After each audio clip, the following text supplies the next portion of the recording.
Welcome back, nerdy movie fans. So for this video, I'm going to show you guys all of the A24 films that I have on physical media. Now you must be wondering, why is everything so dark? That is because when it comes to A24, it's all about the lighting. No, but seriously, I really love the studio. They've done this sort of thing where all of their movies, or at least I would say, I think most of them as recently, have their own packaging. It's unique, it's separate from most of these larger studio companies where it sort of has the barcode on the side. It's a very recognizable packaging and always comes with something physical inside, whether it be art cards or maybe a poster. A24 just always feels like they give back to the fans when it comes to fans who buy their physical media. So that's part of the reason why it's always been a favorite. Plus, because it's generally lower budget, high quality movies, the directors usually get to focus completely on their story without studio oversight most of the time. So the stories are usually more grounded, more often than not, even though there are some wacky and supernatural elements to a lot of their movies. A lot of them are just generally more heartwarming, or if they're going for some dark, it's generally darker than what you typically see. So whatever A24 does, it's usually just more. When whatever genre of a film you're watching, you compare it to the rest of the genre, A24, it's always going to be more. And I don't really know how else to describe it. So let's just dive into the physical media I have. Now, of course, there are DVD, Blu-ray, and 4K. Start with the DVD. We got this one here, First Reformed. I thought this was pretty neat. This wasn't my favorite A24, even though there are apparently a lot of people that say this is one of their favorites. I did think it was really, really good. This was just, the pacing was just slow enough to where I wasn't bored, but I was almost there. But that being said, I don't think that discredits this movie at all. I think it was an amazing film. I think I've just been so used to horror movies as of late where there's so much action, there's so much going on, that I feel like this movie didn't have enough going on for me to keep as high of an interest as I've had in other films. However, I did really like this. So don't think I didn't, because this was really, really good. Then we're going to make piles back here because I got everything all over the place. We got mid-90s, which was an incredible film. This was very emotional. It's got some very jaw-dropping moments where I was like, what the hell are they about to do? Are they seriously about to do this to these characters? This was just a heartwarming film. It's depressing and sad at moments, sure, but this does have sort of this uplifting theme when it comes full circle. So I thought this was pretty good. Then we have Under the Silver Lake. This one is a great performance by Andrew Garfield. I really like this one a lot. This one was sort of different than a lot of the other A24. This is not on the weird side, but what happened is more on the wackier side. There's a lot of mystery to it. His character is trying to figure out how this girl that disappeared, where she went. Was it on purpose? Was she kidnapped? Was this some bribe? He's trying to uncover some girl that just disappears, and what he finds out is just absolutely wacky. So this was a really neat movie to watch. Then we also got Spring Breakers, which I found, I believe, at a bookstore. This is the only movie that I wish I had in Blu-ray, only because I know sometimes when it comes to A24, quality isn't going to be some pristine, crisp picture, like 4K like you're used to. But this movie particularly, the DVD just felt a little grainier than usual. So this is something I'm definitely going to want to upgrade later on. But it was cool to find this movie. This was the first copy of the movie I had found. So that's why I bought it when I found it. Still got that sticker. It's not in the best shape. But like I said, I'm going to upgrade this to Blu-ray eventually anyway. But this one's pretty neat. It's definitely an interesting movie. But it's a fun time. There's some interesting stuff in here for sure. And then we got Euphoria. I was thinking that this is probably the type of show that after season 3 releases and has been released for a while, they might go back and make a Blu-ray, maybe complete series set. I don't know, but this is season 1 and 2. I know the lighting is kind of hard to see, but this is season 1 and 2. It's still sealed, that's why it's kind of got that glare on it. But this is an interesting show for sure. There's a lot of really dark stuff, depressing stuff. There's a little bit of comedy splashed in there every now and then. But a lot of the people in the show have gone on to do so many projects. So this show contains a very talented cast for sure. And then I believe our last DVD is, this is the most family fun film I can think of. I am just kidding. This movie is depressing as hell. I mean, damn, what happens? I knew it was coming. I had this spoiled 100%. And still, when I saw it happens, I'm just sitting there going, damn, that's rough. I mean, this is... I'm just going to leave it right there. This movie's rough. So for the next portion, for this video, I'm going to show you guys the ones that I have not seen yet. Those that I showed you, and everything else besides this next smaller pile, I have seen. These are the, let's see, 4 movies that I have not, that I own from A24. So we got Marcel the Shell with Shoes On. This is what I'm talking about. I'm not going to take every single one of them out, but usually they come out from the side. You got that barcode on the side, and on the inside there's usually art cards. So I'm not going to take it out of every single one of these, but this is the type of packaging. If you ever see these with a barcode, you instantly know that's A24, and it's going to come with physical items inside as well. Not seen it, can't say too much about it, but I am excited to check it out. And then we also have Lamb, which I have not seen, of course. I've heard some wacky things about this one, so I am intrigued for sure about this. But like I said, I haven't seen it, so I don't have much commentary for it. We also have We Live in Time. This is Andrew Garfield and Florence Pugh, I believe is how you say her name. I've heard that this was a favorite for people that saw it. I mean, I've heard nothing but good things about this movie, so I'm excited to see this one 100%. And then, I don't know if you're going to be able to tell in this lighting, this is Under the Skin. So, I haven't really heard anything about this. I know a very extremely little bit, but I am excited to see it nonetheless. And then we're going to start going through all the Blu-rays here, which I have. But, just 1 second, guys.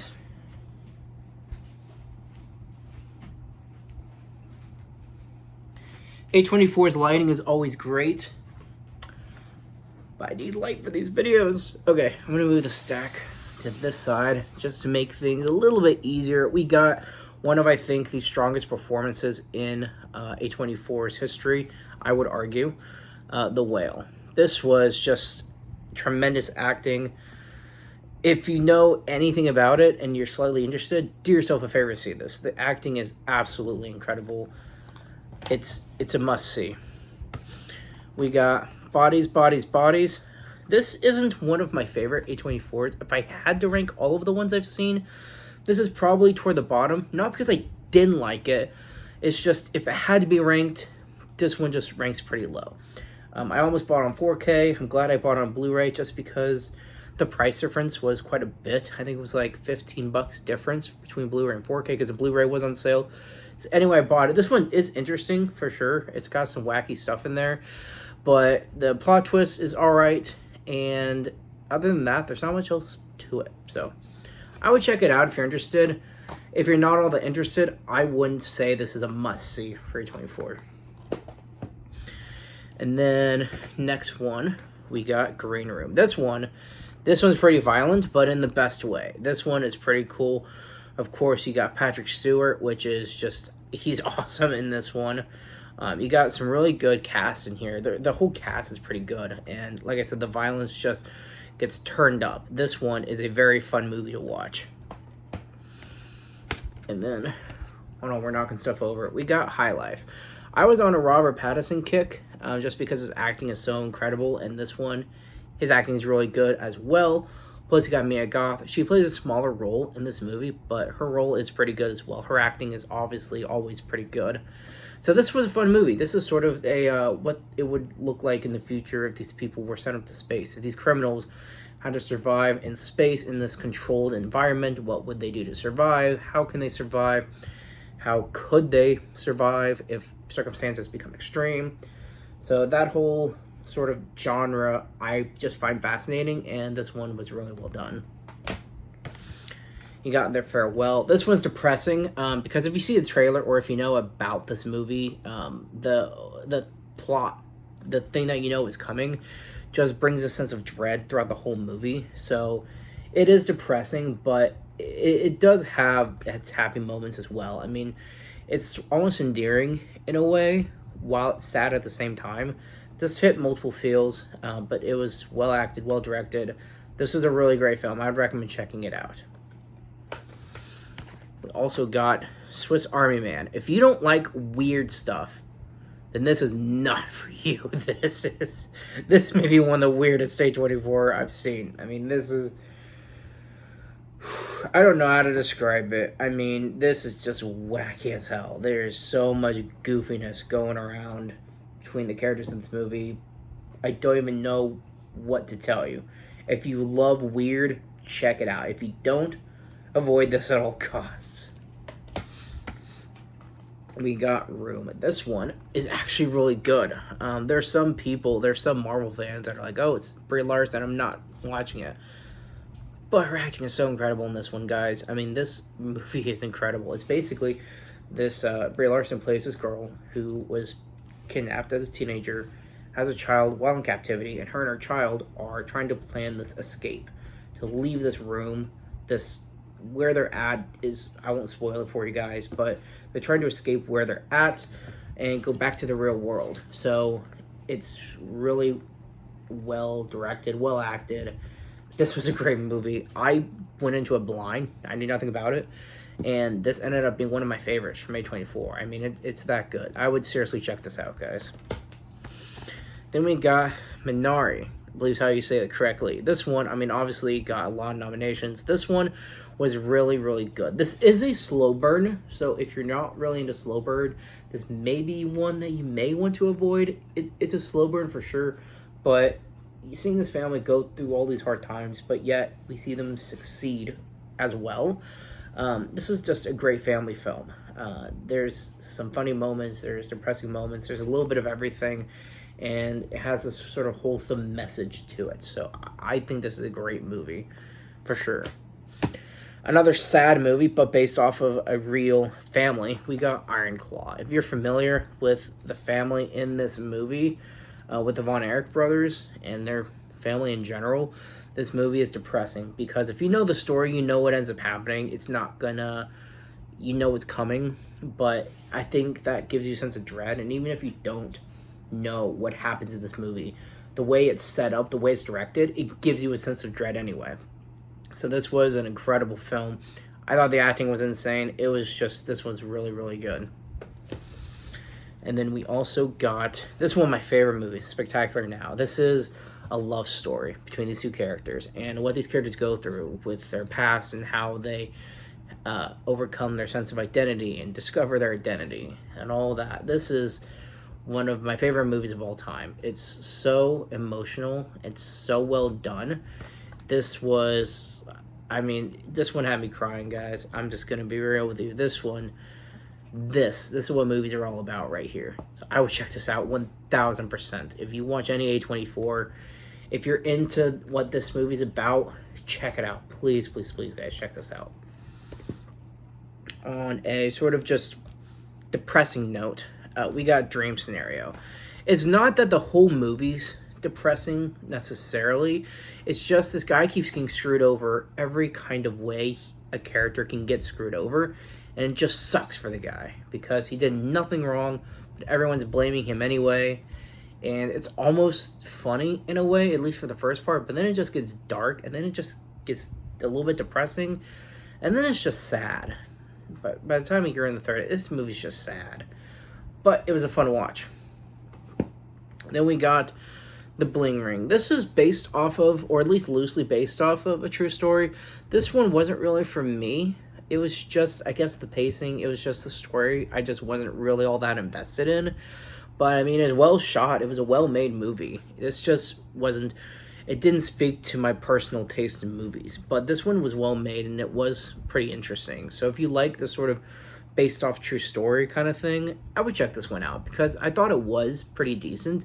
Like I said, it just wasn't for me, but that doesn't discredit the value of this movie because I thought it was really well made. A movie that I thought was incredibly well made is Civil War. This one was meant to be more realistic about what could happen in this kind of scenario, but this one was just really well done. I love this movie a lot. I thought it was pretty interesting. This was one of those edge of your seat kind of movies, basically from start to finish. So I would check this out, guys. It's pretty awesome. This one, plus it's got action in it. Not every single A24 is action. This one does, and it was well done. And then we have Hereditary. Guys, here's the thing. It is a really great story. The acting is really great. The director does an incredible job. But I would not go so far as to say this is one of the scariest movies of all time. Now, maybe I just haven't seen enough, or maybe I've just developed a certain taste for horror that this one doesn't really affect me all that much. But the pop out, the scary moments, there's only a few of them, and it's not that bad. I mean, I genuinely don't understand why people say this is one of the scariest of all time. But like I said, this is a really, really, really good movie. I just want to put up there being one of the scariest. Maybe one of the best, but not one of the scariest. So don't let that deter you from checking it out because there's a great story and there's great acting in here.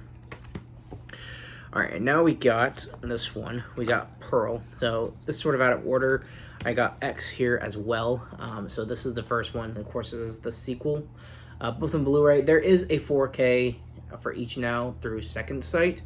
Plus, they're individually packaged, and there's a box set with all three. I believe it's Second Sight. I could be wrong, but I believe it's Second Sight. These were really good. This one I probably prefer to Pearl, even though a lot of people say the acting was better in this one. Just this one was closer to a slasher. There's more action. There's more violence.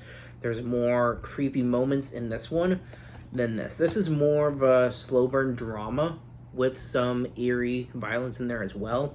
But this one is more straight up horror than this one was. So I think that's why I sort of gravitated toward this a little more. But the acting is great in both, and they're both really good movies. It's just, if you like slow burn, this will be the one for you. If you want more action, this one's the one for you. And then we have here, Talk to Me. This was really good. I've heard some people rank this movie really high on the scariest movie list. I didn't think so, or at least it wasn't to me, but it was an incredible story. It was very creepy, and it was an interesting story. I mean, I was engaged from beginning to end. I mean, this one, it was written really, really well. This was a great movie. And then we have Captive. This is a serious Ryan Reynolds role, where sort of his daughter is kidnapped as a kid, and we see what happens there, and then several years later, he gets the slightest clue to maybe her whereabouts, assuming she's still alive, so he's on the hunt again, and it's a well-acted movie. I mean, it's A24. You know, if you think that just because Ryan Reynolds, it's going to be some stupid comedy, don't expect that at all, because there's nothing comedic about this, and his acting is really good. This is a great movie. That's the premise, but there's a really good story with it as well. And here we have It Comes at Night. I've heard a lot of people talk about this. I would consider this one of the more slow burn movies, but it's also more horror than some of the others. So this one was for sure interesting. It wasn't necessarily my pace. This was very, very slow burn, but it did have a really neat story to it as well. So it sort of has that, as things start slowly happening, what's going to happen? Are these characters going to betray each other? Is this character going to go outside when he should? Those sort of things. That's what happens in this one. I thought it was pretty good. Like I said, I wouldn't rank it very low. If I had to rank all the ones I've seen, this would probably just be in the middle. But it was a really good movie. This one is one of the better acting I've seen in A24. This is just, I mean, obviously the director is really, really good. The actress in this is really, really good. This was a very coming-of-age, wholesome, with a little bit of sad and happy moments as well. A24 usually does that. There's a lot of multiple emotions mixed in there in this like pot, and they just keep stirring everything up until the ending, and then there's this beautiful dish by the time the movie comes to a close.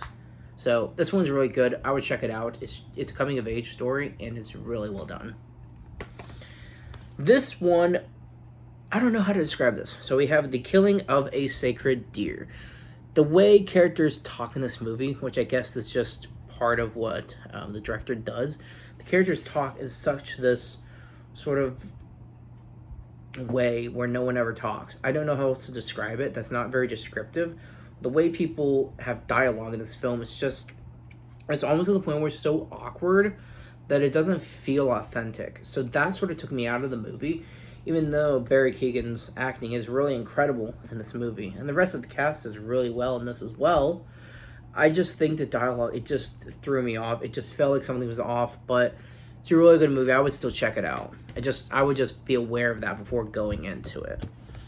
Then we have Come On, Come On. This one may be one of my favorites. This was really good. It's in black and white. That's not for you. Be warned. But there's an incredible story here with Joaquin Phoenix, where he basically plays, I believe he's uncle to this, he's taken on his nephew, because his sister has to go away for a little bit, and he has his nephew while he's trying to work, and while he's trying to do life, and his nephew is incorporated in that, and no one really understands him. People struggle to connect with him, but he can connect.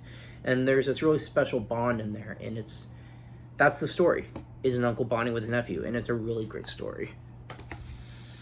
Then we have this one, Waves. This one is just sad.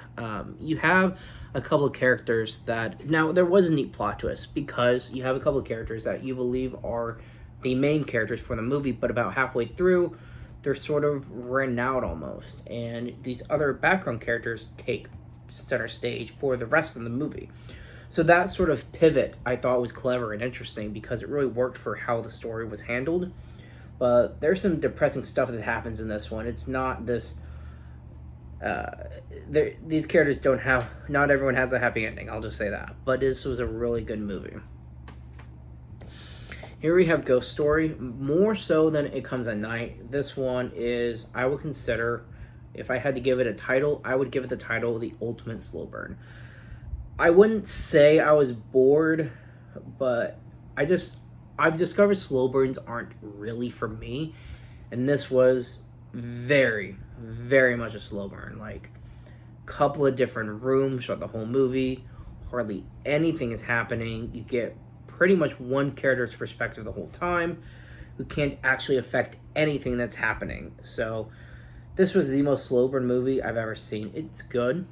It is good. I would say this is a good movie. It's just, to say it wasn't for me doesn't mean I wouldn't recommend it to others. This was a very interesting movie because the story is so unique. I haven't seen anything else like it, which is why I think I was drawn into the story, even though it was a slow burn. So I would check it out, guys. I mean, it's worth checking out. And then I'm trying to not let anything fall over here.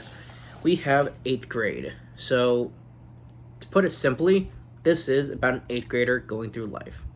That is a very generic generalization, but that is exactly what this movie is. And so you get to see what happens to, the way it's directed, the way the characters are acting, it's as if they really would. It just feels authentic. It feels like the director really understood what was going on with these characters. So I thought this one was really good. This was also a harder copy to find, apparently. By the time I found it, it was like $15, which is not bad price, but for a used Blu-ray, sometimes people consider that a high price. Anyway, I found it, checked it out, and this was really good. So I only have 3 4K movies from A24, and some of them happen to be my favorites. We have Maxine, which this was before those second sight releases. This was the only one in the trilogy to get a 4K release from its release day or physical release day. This one I thought was really good. I personally like this more than Pearl, just because it felt like there was more going on in the movie. Like I said, despite people saying Pearl had the better acting, this was just more my speed, and I thought it was more interesting. But this whole trilogy is really good. I mean, it's a great trilogy. The acting is great each and every time, so it's a trilogy worth checking out for sure. And then you have The Witch. This one is such a great movie. This one it's a dark movie, but it's really incredible. And I believe there was an interview pretty recently where the actress in this movie, she had said that she had almost starred in a Disney project but chose to be in this instead. And obviously she's built a pretty good career since then. Obviously this was a good choice for her. This is a great movie. Her acting in this is really good, and she's gotten so many roles since then. So this was the right choice. Plus, a lot of people consider this one of the best A24. It's also one of the darkest, but in a good way. It's what horror fans want. So this one's really good. And then we have, Then we have Ex Machina, or Ex Machina, however you want to pronounce it. This is one of my favorites. It might be one of my favorite A24. This is probably top 3, which I say that about several, but this really is probably in the top 3. This, Spectacular Now, probably my number 2 A24 movies. This one's so incredible. The cast is so talented. The story is so interesting. Everything's engaging. It's just, it feels so sophisticated. The way the characters have dialogue and the way they're handling the story and the way the plot is moving forward. It feels sophisticated. It feels futuristic. Even though it's in a controlled environment, it's like it takes place in this guy's house. So it's one location, even though there's multiple sets because it's a big house. But for one location, it still felt like a big movie. I don't know how else to describe it other than that. This was incredible. This is one of my favorites. This is sort of one of those, the dangers of AI or robotics or that sort of thing. And I thought it was really well done because this one was really, really interesting. And then we got a few left. We got the Florida Project. This is from Second Sight. This was a really good movie. I didn't know anything about it going into it. I knew it was a couple of kids in a hotel near Disneyland or Disney World, and that's all I knew. This was such a good movie. I would check it out if you're into this sort of thing. If you saw Anora, which I believe is the same director, which Anora got so much recognition for just the movie, got so much recognition in general. Director did this, and this is a really good movie. It's a neat set to have. It's got a lot of physical stuff inside. It's a nice box set, and I'm really glad I have this one. Then we got a few more here. We got Friendship. These are more of these. These are pretty good. You got, this is a great comedy. I would check this out for sure. It's just funny as hell. This was I laughed so much during this movie. We got one of my favorites from last year, Bring Her Back. God, this one was depressing, but from a writer standpoint or a director standpoint, depressing in the best way possible because the story was so freaking good. So depressing, but so good. Gotta love horror. Got Warfare, which was one of the grittiest movies I've seen. This one was really incredible. The acting was phenomenal as well. We got Legend of Ochi, which I think was fine. It was sort of this fantasy adventure. If I had to rank them all, this would probably be somewhere in the middle. But this was a fun movie. We got Death of a Unicorn, which was a little wacky, but the artwork I think is insane. It's pretty good. And this was a funny movie. Will Poulter, I think, was the star of this movie. But the whole cast was great. So it's a fun play on the unicorn being in a horror movie, even though a lot of it's funny. So there's multiple tropes mixed in there, but I loved it. I saw the TV Glow, which is really, really wacky. I thought this one was pretty good. It's very engaging. The story has you hooked. It's wacky, but the story gets you hooked so early on. You got Heretic. This is one of my favorites. I say that about all of these, but this is one of my favorites. It's sort of, these characters are talking about religion. So many different kinds, the pros and cons of each one, how some of them compare to each other, how some of them contrast each other, how some of them disproves the other, but one character disproving the other, someone else defends that one by saying it actually disproves something else. So it's a very sophisticated conversation, not the same way as Ex Machina, but in a religion knowledgeable standpoint. So it was so interesting the way the conversations happen and what they're talking about. We got The Zone of Interest. If you know anything about this is depressing. It's well directed, well acted, very depressing, but very good. And then we have a different man, Sebastian Stan. I want to see more of his work. He's an incredible actor, and I think his role in this was really, really good. I would check it out. If you're a fan of him, check this out. And then we have the giant books they made. We have Stop Making Sense. This one was good. I can appreciate what it was. This, I don't think, was for me necessarily, but I appreciate what it is, and I thought this was pretty good. So it just, like I said, this just wasn't necessarily my speed, but I can appreciate how good this is, regardless. We got The Green Knight, which is incredible. I love the texture on this, on the set. Green Knight was a very good movie. I was engaged with the story. It was very interesting. The Green Knight's incredible. Then we got Midsommar. This is the director's cut, which I believe is, there's extra footage in this one as well.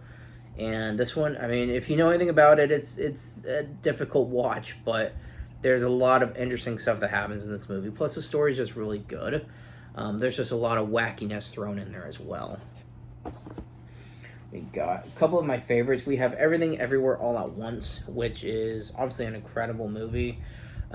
It got so much recognition, deservingly so. I'm so glad to have this set. It's really cool to have this. And for the last one, we have The Lighthouse. Another one of my favorites. The Lighthouse was really good. It's black and white. If you don't like that, been warned.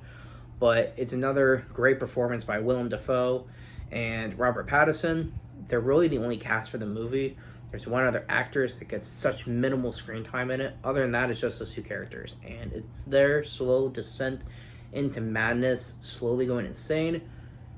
It's just, their acting is just absolutely incredible. So that is what I got for A24. I believe we've covered everything. Thank you guys for watching. Keep it digging. Till next time.